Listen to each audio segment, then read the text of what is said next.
Appreciate you all coming out today for our town hall meeting. My name's Scott. I work on a Career Talk project. This is an initiative that's being brought out to the community through KDK TV, CW Pittsburgh, and a number of other partners, including Penn State University. This is a second in a series of town hall meetings that we're conducting on campus, campuses in Western PA over the course of the next year. Our first town hall meeting took place at Penn State New Kensington back in November, and this is the second in the set. The first one focused on a minimum wage debate. Today we've invited some folks out to share some recruiting tips and some tips that we think might be helpful to individuals in their job search. So we're going to talk a little bit today about just some job search techniques, resume prep, maybe some resume alternatives, some interviewing strategies, and we're going to take some questions that you may have. I imagine everybody's in school for one main purpose, right, and that's to find employment at the end of this whole process, and some of you may be in the room working as faculty that are helping to facilitate that process as well. So this is an opportunity to pick the brains of some folks that I consider to be experts in the area. We have a couple panelists with us from Penn State University. We have a representative from Pennsylvania's Office of Vocational Rehabilitation, and we have a representative with us from UPS. So I think with that, what I'd like to do is maybe just go down the panel, give these folks an opportunity to introduce themselves to you, and then we'll go ahead and get rolling with the discussion. So you pick the hot seat, Shannon, you're first. My name is Shannon Austin. I'm the Assistant District Administrator at the Office of Vocational Rehabilitation. Our mission is to help individuals with disabilities to seek and maintain employment and to be independent. So my name is Clarke. I'm the coordinator for career services and an instructor in the communication department here at Penn State Greater Allegheny. And my main focus here at the campus is to assist all of our students who are transitioning from the classroom into internships and then into full-time employment. I also do supervise all of the student interns in our communications department on this campus. My name is Noel Hribal. I am a UPS recruiter. I've been with the company for 7 years. I started out as a part-time college student, taking advantage of our Earn and Learn program that we have available, which is our tuition reimbursement program, and I decided to stay with UPS and make a career out of it. And my name is Curinga. I'm the manager of marketing and communications here at Penn State Greater Allegheny. I've been on the campus 14 years, and I market and communicate to all of our constituents, both internal and externally, and that involves everything from positioning, branding, messaging, and ongoing storytelling, if you will, of our students, faculty, and staff. Excellent. Welcome. Thank you, everybody. We're going to go ahead and get rolling. Let's start first with maybe some just general job search tips, and maybe we'll start from that kind of job readiness, job search perspective from an education standpoint, and move that through kind of what we see on the recruiting end and in the interview process. But Shannon, if you don't mind, if I start with you, just I know you work a lot one-on-one with job seekers, folks that are doing resume prep and kind of getting online and out to events. Can you just kind of share with us some general perspective, your advice to your job seekers as they get ready to engage in a job search? Preparation is going to be key. You want to make sure that when you are looking for a job that you have the education, the work experience for the jobs that you're applying is going to be key for that, because what we find a lot of time is that consumers are not applying for the right jobs, or if you do apply for the right jobs, that you're not having the necessary keywords on your resume in order to draw employers in to take a look at you. The other thing is that when you get before employer, first impressions is going to be key. So you need to be timely when you show up to your appointments. You need to double check your resume to make sure for spelling errors, grammatical errors, things like that. You need to be persistent. Looking for a job, if you're out of work and you're looking for something full-time, you need to put full-time in to look for work. I mean, it just takes time. It takes a lot of effort. Do not depend solely on internet to do that. It's not best practice. Networking is going to be key to finding your next step, your next job. Thank you. Eric? I wanted to go back and touch a little bit on the resume idea, that it is not a static document. So once you create a resume, that's not the singular resume you're going to use for the rest of your career. It starts you out, and everything that you do, clubs and organizations on your college campus, classes that you are involved in, community work, any and everything is going to be important to helping you build your resume. And I'd like to stress what Shannon was saying too about the keywords on your resume. Particular employers a lot of times look for keywords. A lot of times, especially if you're applying online for a position, an employer will type in a search looking for particular keywords, and if those keywords are not included on your resume may not even be picked up to be looked at for that particular position. So you need to be aware of looking at the job ads, looking at the types of words that employers are using to describe those positions, and then making sure that you're including those types of keywords in a cover letter as well as in your resume. I would stress too the importance of a cover letter as well as follow-up after an initial interview. Cover letters are standard, even if employers don't ask for a cover letter. I would always include a cover letter anytime I submit a resume. And anytime you're invited in for an interview, be it a first, second, or even third interview, you should send some sort of thank you correspondence, be it an email, even personal cards. You would be surprised how wonderful it would be for someone to receive a personal handwritten card from you in the mail that says thank you so much for the opportunity to meet with you. And include that contact information again so that employers can follow up with you. And then lastly, I would say social media is really, really important. Clean up your social media if you're using, Twitter, Facebook, those kinds of things on a regular basis. Make sure that what you're putting out is a professional face to employers. Don't speak badly about current employers on your social media either, because potential employers look at those kinds of things and take those into consideration. And I would say that a LinkedIn page is key for your generation right now. A lot of employers are reaching out and even inviting students to interview for positions through LinkedIn. So if you don't already have a LinkedIn profile, be sure to set one up and have a resume available on your LinkedIn page for potential employers. Excellent. Thank you both for setting the stage for the conversation. There's a lot of stuff in there, and I think maybe what we'll do is kind of pick it apart piece by piece. And again, if you all have any questions, we certainly welcome those as part of the discussion. But let me back up for a moment. You guys mentioned a number of different things, and one of them, Shannon, you hit on was networking and kind of not necessarily getting out of the internet, but not relying solely on the internet as part of your job search approach, if you would. Could you talk a little bit just in regards to suggestions or strategies for networking and where somebody might start? Because I think a lot of times, for a lot of people, that seems like such a daunting task to get out there and start networking and connecting. And maybe there are some simple strategies that people can deploy that'll help. So if you're one of these folks that don't like to talk, I was there at one time where it was hard to network with individuals. Start with who you know. Let people know that you're looking for work. Family members, friends. Where do you patronize right now? Where do you go to do your shopping? Talk to people. You'll see signs. Begin to start networking that way. Friends, you'd be surprised if no one knows that you're looking for a job. They may not tell you vital information when you're interacting with them. But once you identify to them that you are actively searching for a job and what you're looking for, you'd be surprised you'll get a lot of feedback from people because they want to help you out. Begin to connect with different groups. If you're in college, you should be connecting with all your career services, any of the community organizations that offer employment services, the one-stop system, the Career Link within your community. It's a free service that they help with job seekers look for employment, job fairs, anywhere there's an opportunity where you can connect with the employer face-to-face, because that's one of the hard tasks with the internet. You don't get to see anyone. That is almost like the black hole of cyberspace. All these resumes are going every which way. Millions of people are applying for jobs.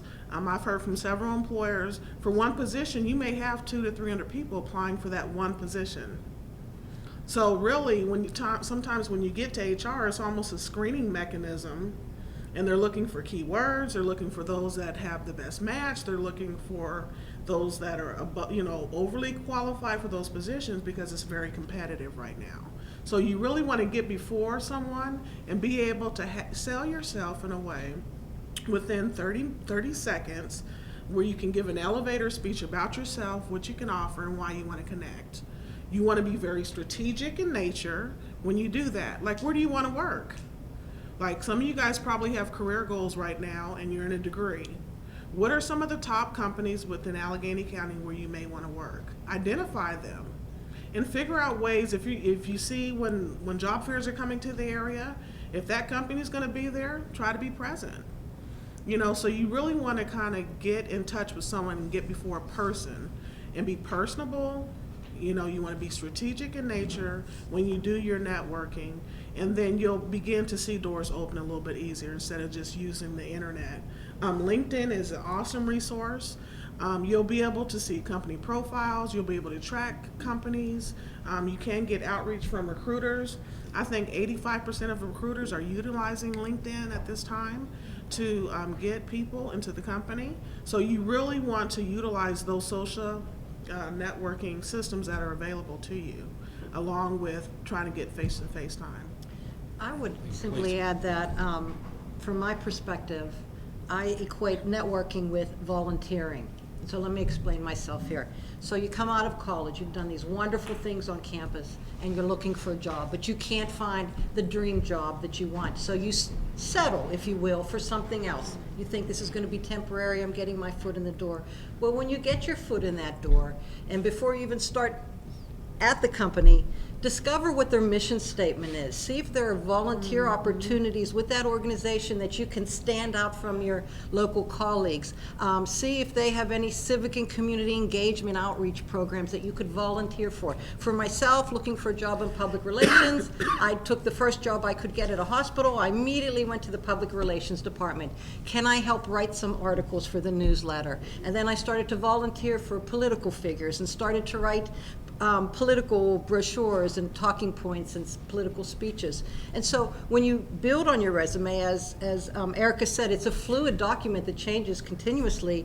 You post on there your experience. These volunteer examples become your experience. When people say, you know, what have you done? What have you done in the public relations field? Well, you know, don't tell them, oh, I just wrote a brochure or I did some, you know, writing for my church. Give them clear, concise examples. I edited the weekly newsletter. I wrote a story about a parishioner that, you know, donated X amount of money. I volunteered for junior achievement, and let me tell you a story about, you know, the outreach that we did. So I would say look for those opportunities that aren't always obvious right there, and sometimes when you're in a position, a different opportunity will present itself, and then the company knows who you are, what you're capable of, more than just you know, working on the line, if you will. So I equate networking with volunteerism. I think they go almost hand in hand. Excellent, thank you. Well, I'd like a follow-up question, if you don't mind. Mm-hmm. In terms of networking and using social media and some of these tools, we talk a lot in my industry in workforce development about people needing to create kind of a professional brand for themselves, branding themselves the way, you know, a corporation might brand a Pepsi logo or a Nike logo.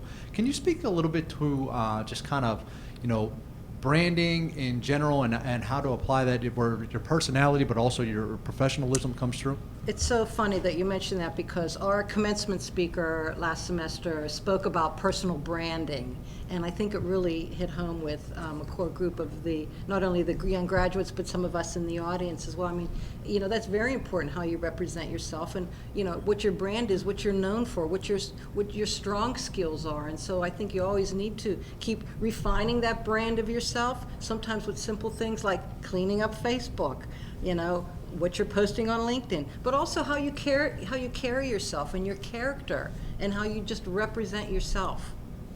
Great. Thank you. And again, any questions from the audience? Like I said, don't be shy. You come on up, join me, put a hand up. I'll be happy to facilitate for you. Do you have one? Oh, I look like you were getting ready to shoot, man. It's Noel, let me ask you. We talk about kind of networking and you know, using our contacts as a way of generating word of mouth referrals. From a recruiting perspective, how much weight does that carry in your process when you get a personal referral or recommendation from somebody that you know and trust on behalf of a job candidate?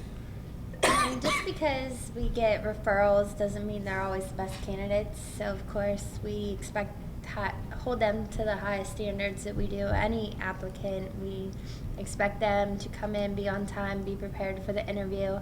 If their interview questions aren't acceptable or their answers are not what we're looking for, we will not hire you. Okay, so it's basically come in, represent yourself, and just because you know somebody in the company doesn't mean that you're automatically guaranteed that position. Okay, you still have to work for it and represent yourself well. One thing that we look for as an interviewer is eye contact. Eye contact is probably the number one thing that I look for whenever I sit down to interview somebody. It's confidence. It shows that you know what you want and you're willing to go out and get it. If you're constantly staring all around, how do we know that that's really what you want? Okay, you need to look at me in the eye and tell me that that is the position that you want and that you're applying for. I might add, as silly as this sounds, that a handshake means a lot to me, personally and professionally. You don't want to be aggressive hard shake, but boy, you really don't want to have that wimpy little handshake. There have been times when we've had students graduated who came to my office and said, I have a really big interview. Can you help me with some questions or what I should do? And the first thing I do is say, shake my hand. And so numerous students have come back to me and said, I'll never forget that. I now know how to shake a hand. As small and as silly as that sounds, really. Just think of that. That's the first nonverbal, one of the first nonverbal communication skills you have when you're with an employer. You're shaking their hand. And I'm going to even add on, preparation is going to be key for that interview. A lot of times the interview, we're all nervous. It doesn't matter. It doesn't matter if you're going after a janitorial job or a CEO job. You're going to be nervous. You want the position. You're either unemployed or underemployed, or you want to look for a next step in your career. You're going to be nervous because there's an expectation that you want the position. But you need to do some front work for the interview. You need to research the company. You need to work on some questions that you think you might be asked. You need to know who you are, identify some strengths that you may have. Are you reliable? Are you punctual? There's certain core values that a lot of companies have, and they're looking to see that there's a match with their company. So you need to know some of those things. You need to know who you are. What are some of your accomplishments? A lot of companies are going to behavioral-based interviewing, so it's going to be very important for you to identify scenarios where you have accomplishments, where you understand what the situation was, the tasks, what happened, what was the outcome of, just because you were there as an employee. So you really want to identify things where you've accomplished in previous jobs, volunteering. You want to make sure that you're taking opportunities for internships, part-time, seasonal. If you don't want to volunteer, because I know people say, I want to volunteer, it's free. But there's other opportunities along with volunteering that you can take advantage as a college student. Maybe you don't want to work for free, but maybe you might want to work for 5 or 10 hours a week and do that part-time and consistently with a company while you're going to school. That's something that you can manage. So you need to think about doing that to try to build your resume.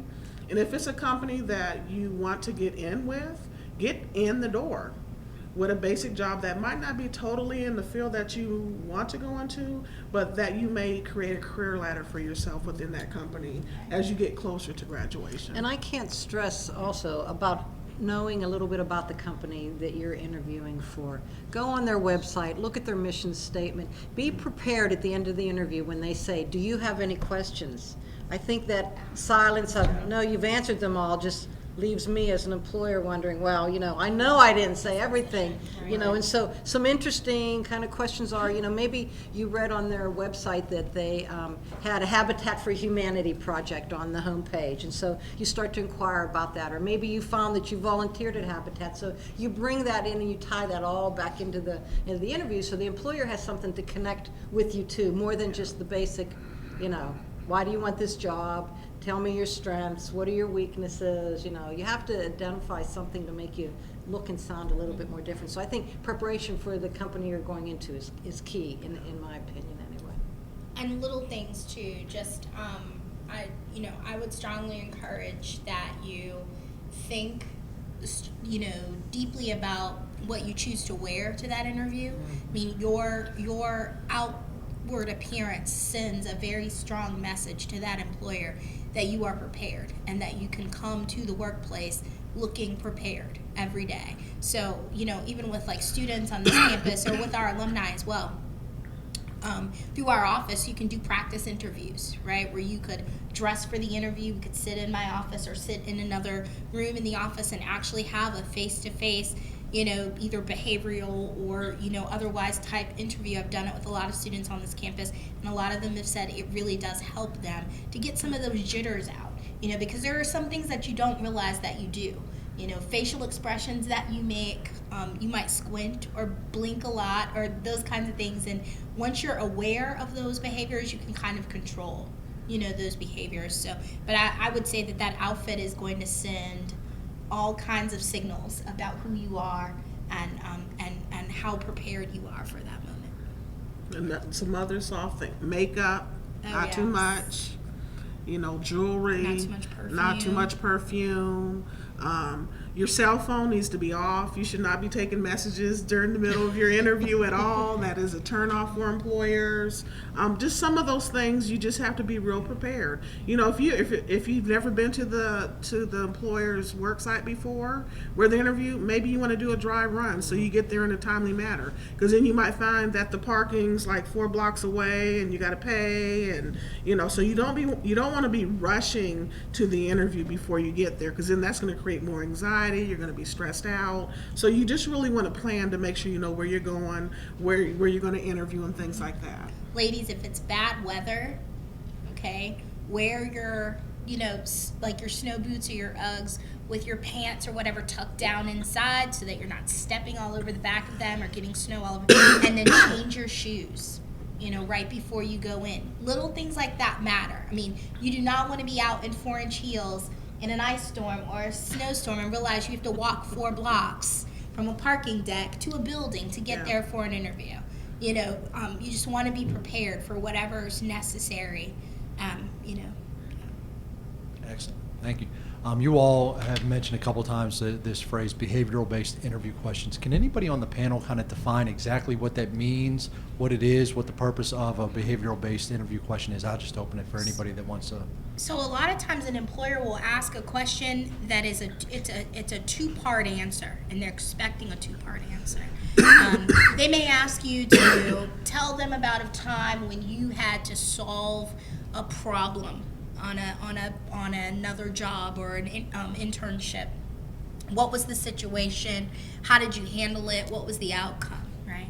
And so they want you to give them a short version of that scenario and then explain to them the process by which you had to take to solve that problem.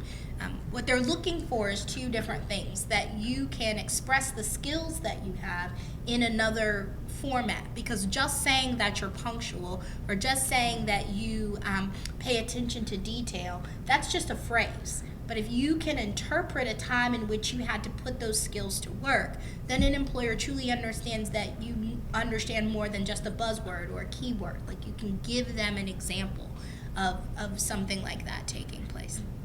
And one of the popular methods is like a STAR method that they use. So you look at a situation, a task, action, and a result, where you can go through the process. So we talked a little bit earlier about doing possibly a mock interview that you do with your students on a regular basis. You can form questions that you're going to work on and begin to work on those questions in a way, in a STAR method, where you can begin to identify what you did. Because a lot of times you know what you did on the job, but it's trying to put it in a way that you can put it where you're talking about the situation and bringing back those details. So it helps when you prepare to think about, okay, what happened? What was the situation? What happened because of some of the things that you did? What was the end results? How did you improve maybe customer service or the outcomes for the company that you work with? So you can do mock interviews and do some of the planning on the front end to structure it in a way where you can spend time and think about the things that you've done, your volunteering,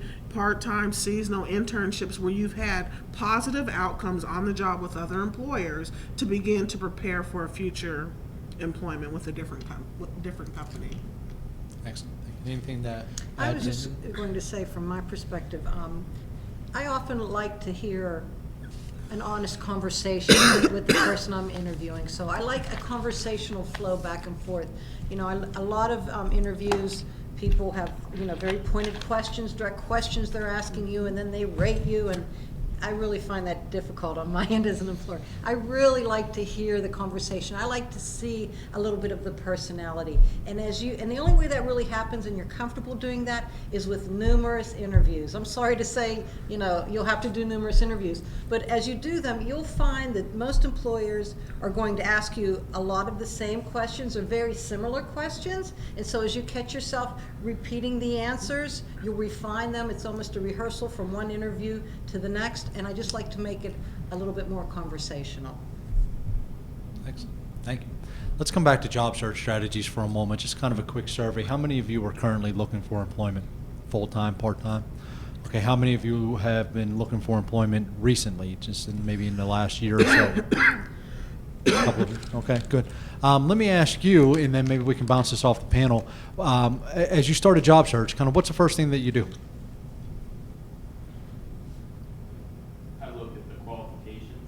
Okay. Where do you look for job openings? Where do I look for them? Yes. I'll often Google it, and then through there, there will be different search engines, specifically the job. You can use different keywords. So there's usually just a few different search engines that will show up within Google. That from there, you can, if there's a keyword or whatever title you're looking for, you can start looking there, and usually that can give you a pretty good idea. Okay.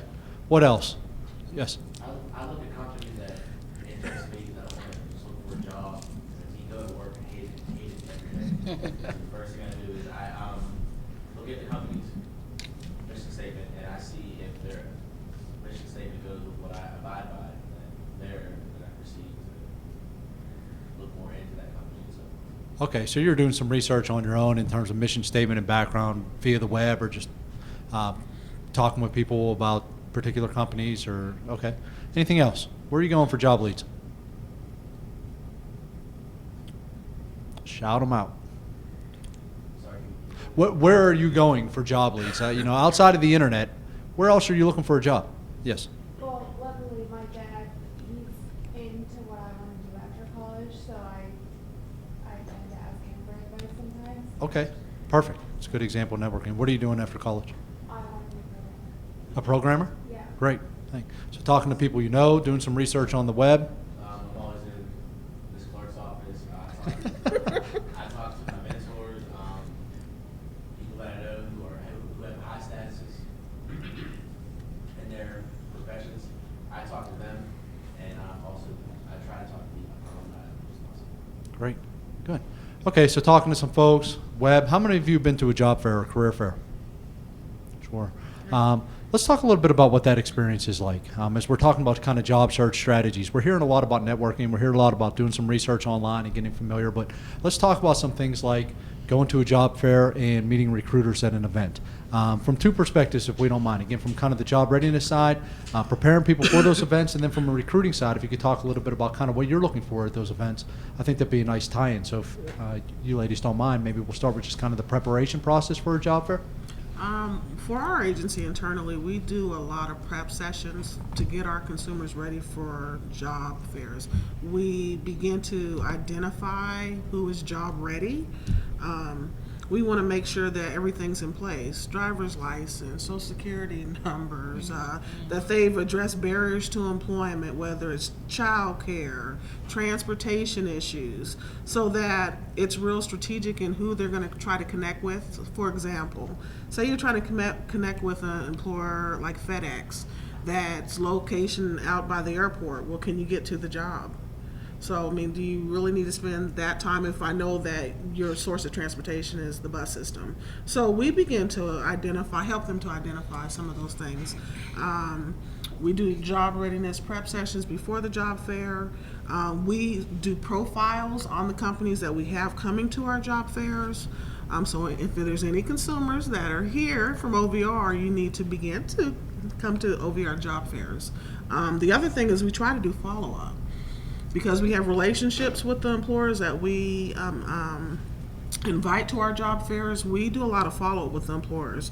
We find out who's applied for those positions. We try to outreach maybe a month after those job fairs to find out, are they consider them, what's going on, can we get a prep session or a pre-screening with the employer, so they can get opportunity to at least be before the employer in some way. I would say too, just we definitely rely heavily through the job fairs that we work with on this campus on the information that we get about the employers that are going to be attending. If it's our, fall or spring career days that are sponsored by main campus, Penn State, or if it's the Westpac's Career Fair, which is another one that we're really involved in, each of those sends out an electronic link of the list of employers who are going to be attending, what positions they're looking for specifically. Are they hiring for full-time, part-time, seasonal, whatever that might be? And I really do encourage the students to go through the list and identify the 7, 8, 10 employers that they want to speak with while they're at the fair. Then when they get to the fair, get the map. Figure out where those employers are located and in what order can I get to them strategically, so I'm not wasting time searching for a booth or wasting time walking back and forth from one place to another. So I'm using my time strategically.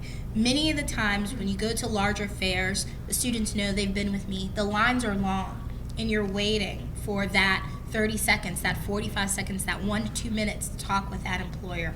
And so while you're standing there, reviewing your elevator speech, figuring out what question that you want to ask, because you might not, Noel knows she does this, right? You might only get one opportunity to ask her one question in that time frame that she has to talk to you. It's not that she doesn't like you. She's got 75, students looking at her, consumers looking at her that want her time.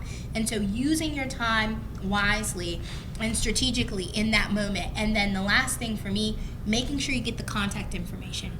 That's if they give it to you. Get a bit, yes. If they give it to you, ask for a business card, right? Make sure that you have that, and then write down on the back of the card, what did I talk to them about, or what question did I ask, or what thing did they tell me about this position that really stood out. So when you follow up with them, you'll remember, because you're going to talk to so many people that sometimes it's hard to keep those things apart.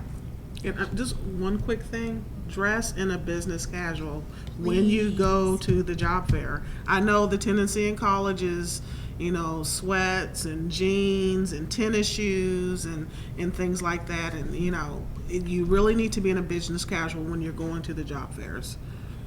It's going to be very important because it's the first impression that you're going to have. And it doesn't matter what position, I don't care if it's janitor, if it's an entry level for an internship, it doesn't really matter. But when you're before that employer, first impression is still going to count when you're interacting with that recruiter or HR person at that booth. Yeah, first impressions are key, especially if you're at a job fair. Know what you want. If you're just walking around, don't really know what any of the companies have to offer, there's always programs. They tell you what positions are available, what positions are there recruiting for. One thing, we don't actually accept resumes at job fairs through UPS. Everything's handled online. I always like when somebody will ask me if they can schedule for an interview. Okay, I'll get you scheduled for an interview right there if that's something that you're interested in. Another thing is, a lot of times when you're at job fairs, they have things out on the table, trinkets wise. Please do not take a bag and just go around to every table and collect everything. The employers are going to see that maybe you're just there to get some free stuff, which I know it sounds crazy, but I look for things like that. So you just want to make sure that if you're there trying to find a job, that is your main focus. And although I've not been to a job fair in many, many years, I might add what Erica started to say about look at the list, identify the companies you think you might want to work for, those that you want to talk to that day. Go on their website, find a little bit out about their company. So for example, let's say at the job fair, Heinz Corporation is there and you want to work in their public relations department. So you go on their website and you see that they have a copy of their annual report on the homepage, and you click on it and you read it. So as a writer or a designer or a communicator, that's the impression you want to make with that recruiter. So you say something like, oh, I saw your annual report online, it's beautiful. Do you design that in-house? Do you use freelance designers? You know, what printer do you use? Just start again the whole conversational thing back. Hopefully that might stick out in their mind, other than the people coming by that you might see every day, just, you know, taking a trinket and just saying, hi, can I have an interview kind of thing. I can't stress enough the research with the companies that you're going to get in front of. Great, thank you, everybody. And Noel just ruined my job fair experience, because now I can't go get free trinkets for my kids anymore. I'll be self-conscious about it every time I go, so appreciate that. Let's transition a little bit. We're talking about all this job search techniques and kind of putting yourself out there and networking and applying online. Let's move into kind of resume tips a little bit and talk a little bit about what might set candidates apart in regards to the information they put on their resume, or the way that they present information on their resume. Because I think a lot of times what job seekers tend to experience or are concerned about is they're pushing resumes out through the web, they're leaving resumes with recruiters at job fairs, or whatever the case may be, and there's a concern that, well, what's, you know, my resume looks like everybody else's, what's going to, you know, stand apart. So if we don't mind, again, can we just go right down the line and just kind of what your general resume advice is or would be for job seekers? And again, Shannon, if we can start with you. Keywords, I'm going to start right there. Make sure you understand and read the job description, so you're really pulling out the true keywords within that job description. Making sure that you understand what the company's looking for with that job description that you have before you, and lining up your work history and your educational background to that. Ideally, you want to incorporate it. The more work experience you have, the better. It kind of helps you out a little bit. So if you don't have a paid work experience, you really do want to begin to volunteer. You really do want to, you know, summer jobs, seasonal jobs. You want to get into the community.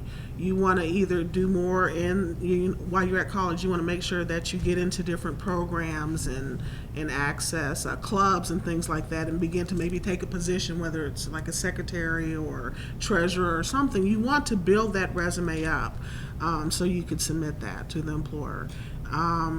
One of the things you may want to do is you may want to look at ONET.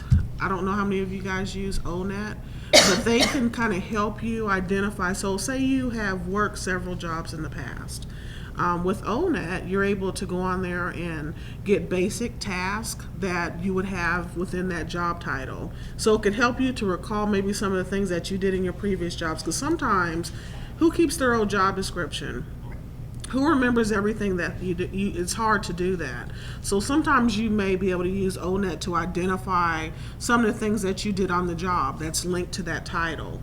And so when you're working on your resume, you're able to put those keywords, you're able to put those tasks and things that you did on previous employment. So I would utilize ONET as an awesome resource to connect some of the dots when you're applying for positions. And before we move on, if I could just maybe piggyback off that, ONET, if you're not familiar with it, is Department of Labor's occupational network. And it's just ONET, the letter O, onetcenteronline.org. And it is pretty slick, because you can go on and literally plug in any job title in existence, and you get these detailed descriptions, summary of the job, the duties, the tasks, the knowledge, what the work environment's like. So when we hear things like include keywords on your resume or in your application, a lot of those are defined for you in those job descriptions that you'll find on there. You'll find more detail in the job descriptions that Shannon's referring to on the ONET Center's webpage, and you probably will anywhere else, I think, online. So, and it would even help identify like career clusters. So when we say things like career ladders, there's always an entry level to any industry that you're going into. It gives you career ladders and brings up titles. So a lot of times, say you're looking for employment, if you don't know that cluster of jobs that you can look into or where your skills can transfer in within an industry, it helps to expand your job search so you can apply to those positions. It also, as you go down to the very end of those jobs, you can go in and see what state, and it can tell you like industry standards of what they're paying in your area, nationally, so you kind of know what to ask for at times, because a lot of times you don't want to say, well, I'm only going to work for $15 an hour when the industry standard might be only 12. So you want to, it gives you as much information from those job titles and what people are getting paid in those different job titles. So it's an awesome resource. You guys should really get familiar with it. Thank you.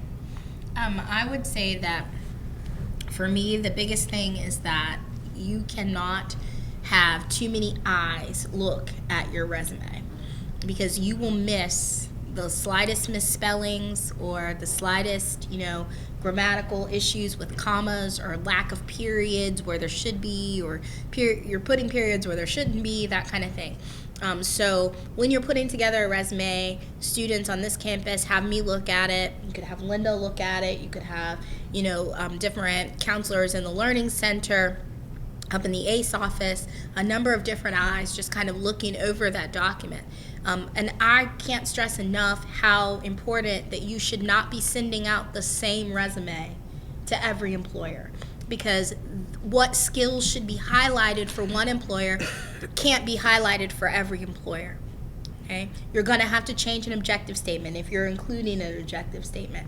If you're putting in a summary of qualifications, maybe you need to include some skills for one employer that you wouldn't have to include for another employer.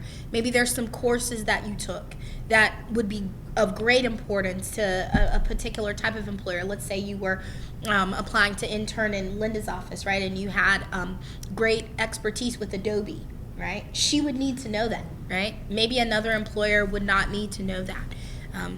Moving around your the jobs that you've had or the volunteer experiences that you've had, highlighting those pieces for employers.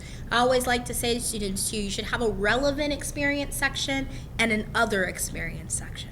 So making sure that you put those jobs, for instance, you want to be a programmer, right? So any work that you're doing that's in programming should be in that relevant experience section. But maybe you've had a standing job, right, at a particular clothing store or something like that for 5 or 6 years.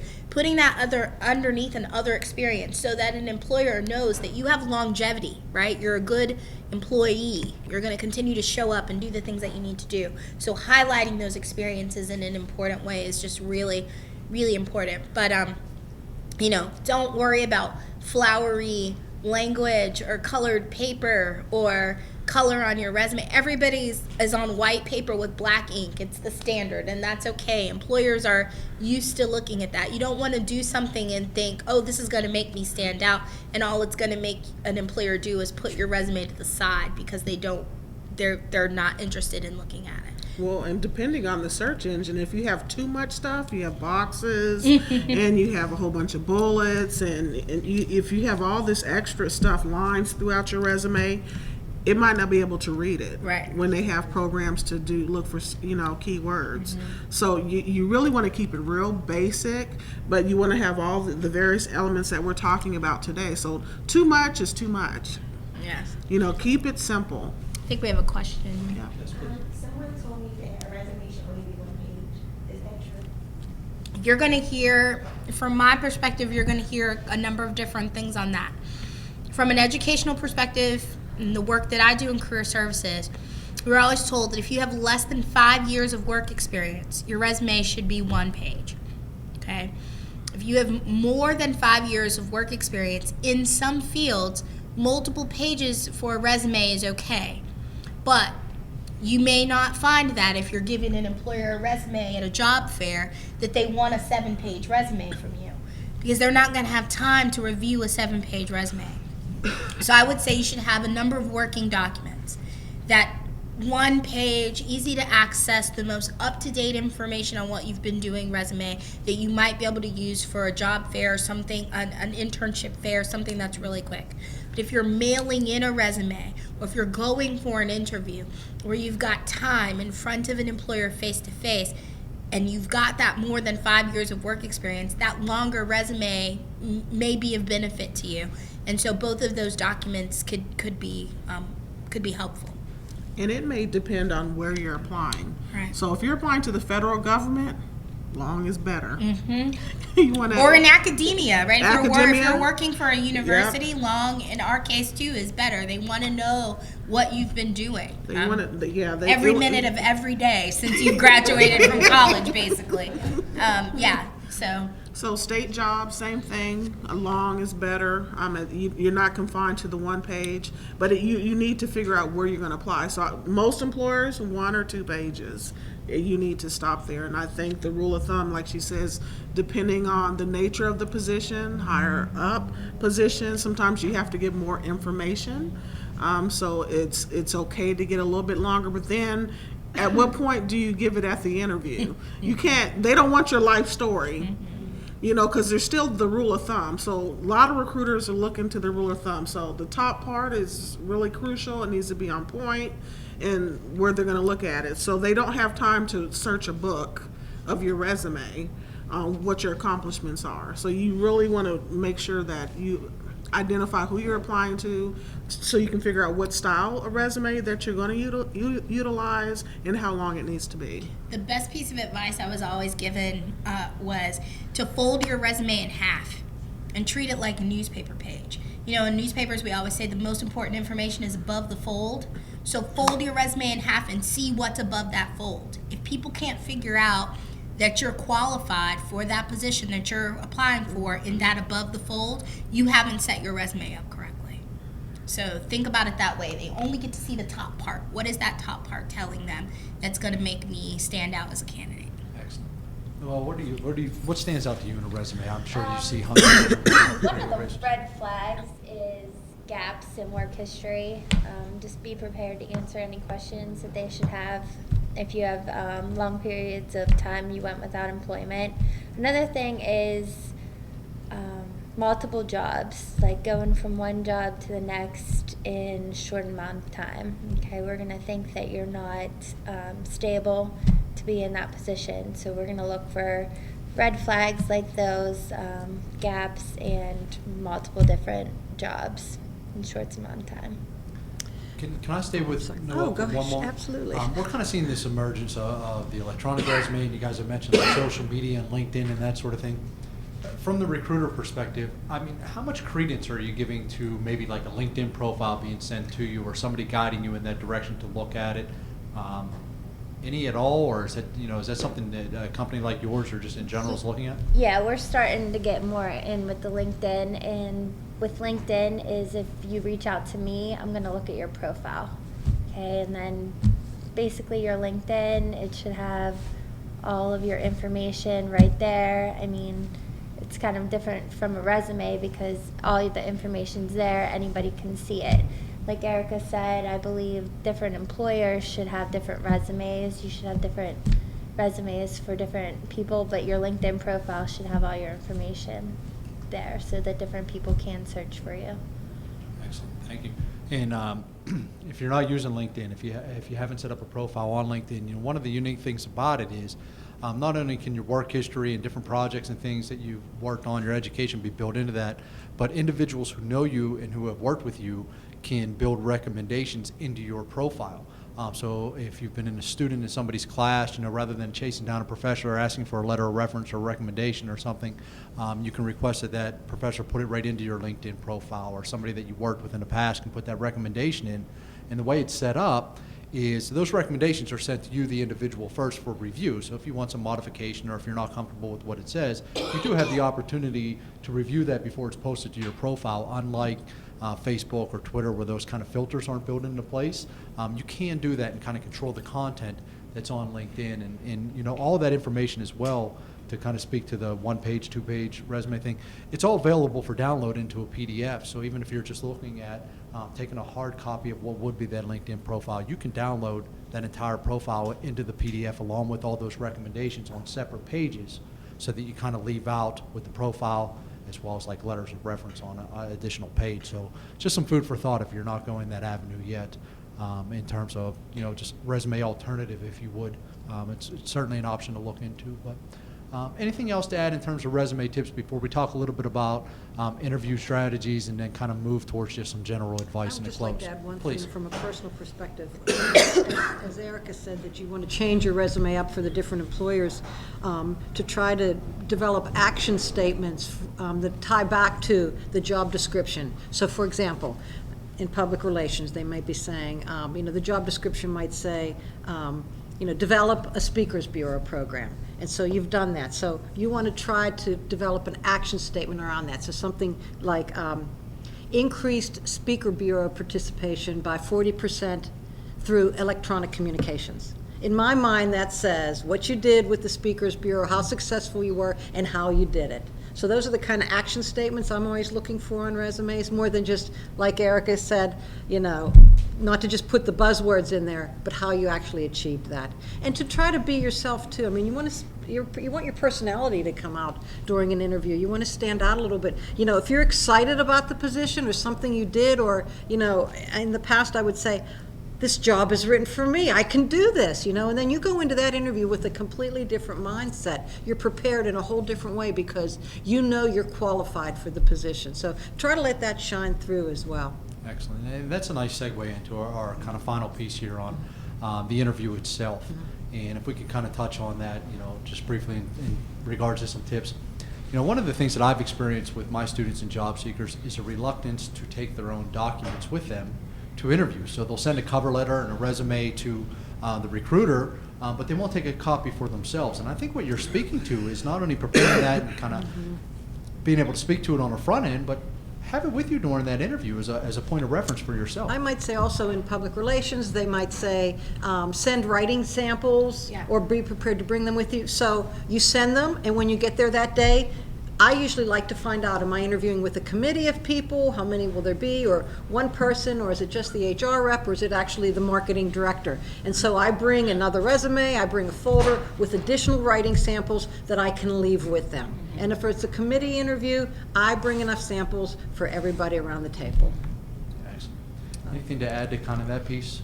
I would just say, from my perspective with the interview, you have to look at this as a personal commercial or a personal sales moment. So for those of you who are very reluctant and you're like, I don't like to talk about myself, well, this is the day that I need you to like to talk about yourself, because an employer is looking, you are your own sales pitch. If you can't convince me why it's important for me to look at you as a potential employee of the company, I'm going to look at someone else. So you don't want to give me the reason to overlook you. You want to give me the reason to stop at you and say, I'm the person that you need to hire for this position. And there is nothing wrong about boasting about yourself in that moment. We want to know about the great things that you've done, how hard of a worker you are, how stellar of a student you were, your great internship experiences. So don't be afraid. Don't shrink back in that moment. That's the moment that you need to shine. And if it's not you, if it's not your everyday persona, you have to adopt that persona for that 30 minutes or that 45 minutes in the interview. And it's okay, then you can go back to being the quiet, demure person that you are on your everyday basis. But I mean, the students who know me know I am me all the time, right? So it's like I'm a walking commercial.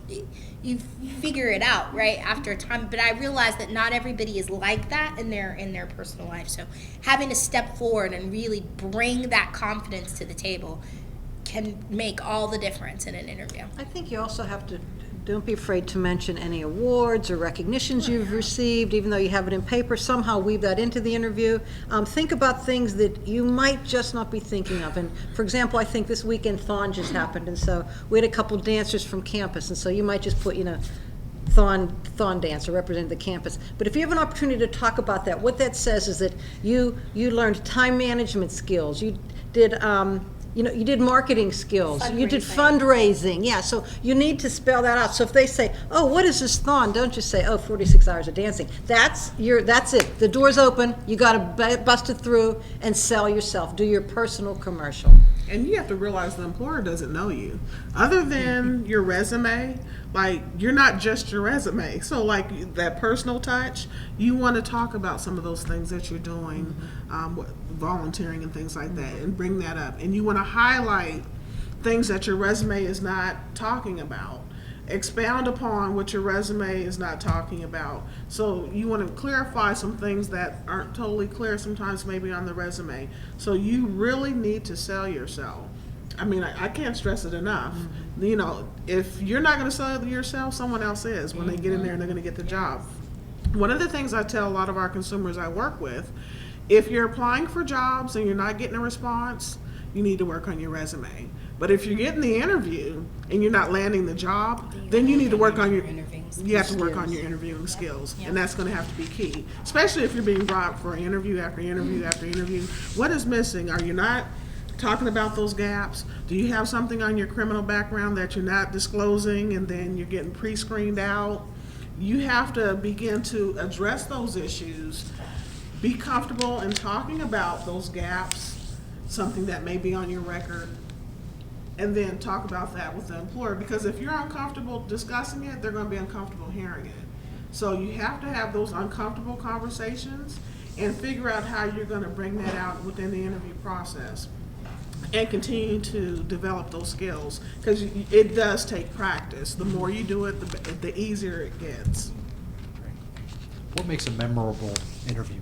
Candidate walks out the door and you kind of know, yeah, we're going to bring that candidate back in for a second or for an opportunity. Like I said, the eye contact is my number one that I look for. Also, I believe she said about the handshake at the end and how you basically leave the interview. Okay, everyone's answering the same questions to me.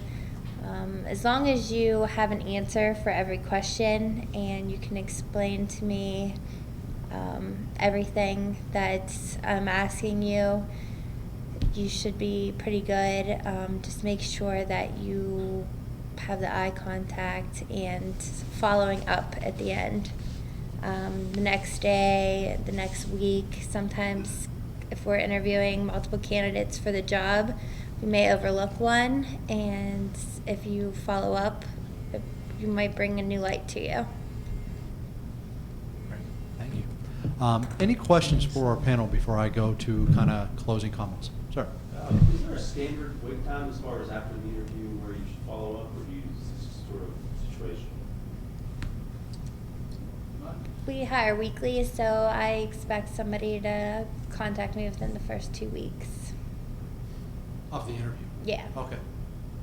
I would say, I would advise more quickly than that, 48 to 72 hours, 7 days at the longest, you know what I'm saying? Especially if it's something that you're very interested in. I think taking that next step to say thank you, to get your information, your contact information out to them one more time, shows your level of interest. Would the next day, seem too eager? Yeah, it's almost like dating, Yeah. right? So when you go out on that first date, it's like you don't want to text the girl within the first 12 hours. Like, let it settle, so 36 hours, to 72 hours if you're really, really excited. But that 7-day window, I would say, would be the longest I would wait. I don't know, I have to disagree. I say within 24 hours. Like, if you get a job that, it's going well, and you get a sense that, the employer's thinking the same kind of thing, and, I always like to ask, well, what is your timeline for hiring? Which is a really great question when anybody says, do you have any more questions? What are the next steps? What is your timeline for hiring? Oh, we have to interview 5 more people, but you have a sense that there was some good, vibes going on there. I'd say the next day, either write a handwritten note, and not just the basic, hey, thanks, nice meeting you. I really enjoyed discussing your annual report with you, and I am still excited about the job. I don't know, I say 1 day. Okay. To me, that leaves a bigger mark, man. See, now for myself, I'd probably do it in layers. I would do the standard thank you within 24 to 48 hours, where you say, hey, thank you for your time. I enjoyed, then you want to sell yourself a little bit in that. and then maybe a week or 2 weeks, especially if you've already asked the question, you know, it's going to take, if you know that that's going to take them 2 to 3 weeks for them to figure out who they're going to hire, I would do another follow-up about that same time frame, especially if I haven't heard anything, saying, hey, I thank you for the opportunity. I know you're trying to make a decision, and then sell yourself again. So I would probably do it or follow with an email, a phone call if they did give you your card. So I would do it in steps. Anything to add to that? Are you put off by people that follow up too much? No, if I give you my card and I expect to hear back from you, if you call me the next day or if you call me in 2 weeks, it's all the same to me. I mean, if you're calling me every hour and I'm not answering them in the interviews and leaving me voicemails, it's kind of gonna get a little bit turned off. I think it's a little creepy. Yeah. At that point in time. Yeah. But, you know, and I joke, but, you know, I've suggested things to my students in the past, and I've done things in the past where I'll do the follow-up and a thank you, but then I'll even make a reason to follow up and, you know, a couple of days later say, hey, you know, I was thinking about something we talked about during the interview, and I didn't put this on my resume, but I wanted you to know, you know, can I shoot this over to you, you know, related to this class I was taking in an email or something.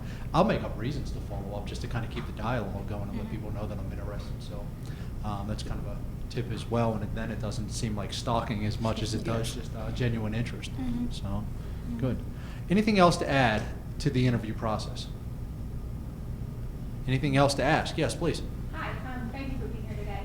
I was just wondering, before you land an interview, a lot of times bigger corporations or bigger companies will send out a behavior-based questionnaire that can take 30 to 45 minutes even. And I don't know if UPS or Penn State or the government does this, but or would you know, would you have any advice for people that have to take those questionnaires? They range from, you know, strongly disagree to strongly agree, and it is to weed out, you know, behaviors. And any test-taking advice, that can be overwhelming, especially after a half hour. That's a great question. I would say be honest. That's what the employer is looking for.